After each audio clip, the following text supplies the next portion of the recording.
Mga kahuan, panoorin ang video na ito upang alamin ang pinaka-latest na balita tungkol sa lagay ng panahon at bagyo. Update today. May nakataas tayo na heavy rainfall warning, particular na sa may bahagi ng Quezon at Camarines Norte. So in the next 3 hours po, patuloy na makararanas ng malalakas na mga pagulan, dulot nga nitong binabantay nating low pressure area sa may bahagi ng Quezon at Camarines Norte, maging yung mga karatig na mga lalawigan din po. No? So makikita natin ating mga latest na mga heavy rainfall warning, thunderstorm advisories at mga general flood advisories sa buong bansa. Samantala, sa ating latest satellite images naman, makikita po natin patuloy na minomonitor itong low pressure area na huling namatan as of 3 a.m.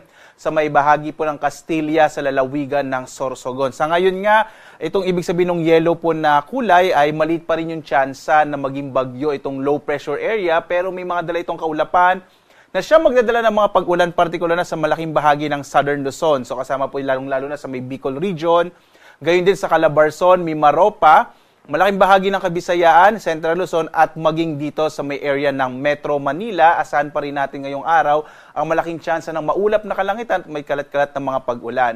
Base rin sa ating pinakahuling mga datos, posibleng itong kumilos, itong low pressure area Pakanluran hanggang sa umabot po ito sa may area ng West Philippine Sea. So again, malit pa rin tsansa na maging bagyo, pero asahan pa rin natin na magpapaulan ito, particular na sa may Southern Luzon at Kabisayaan. Samantala naman, ang easterlies o yung hangin nagmumula sa Karagatang Pasipiko pa rin ang inaasa natin makaka-apekto sa may bahagi ng Northern Luzon at magdadala ng mga isolated rain showers and thunderstorms, particular na sa hilagang bahagi ng Luzon. Asahan naman natin yung mga localized thunderstorms sa bahagi ng Mindanao. Maliban nga dito sa low pressure area na ito, ating minomonitor, ay wala tayong binabantayan na anong mga LPA o bagyo sa loob at labas ng Philippine Area of Responsibility sa kasalukuyan.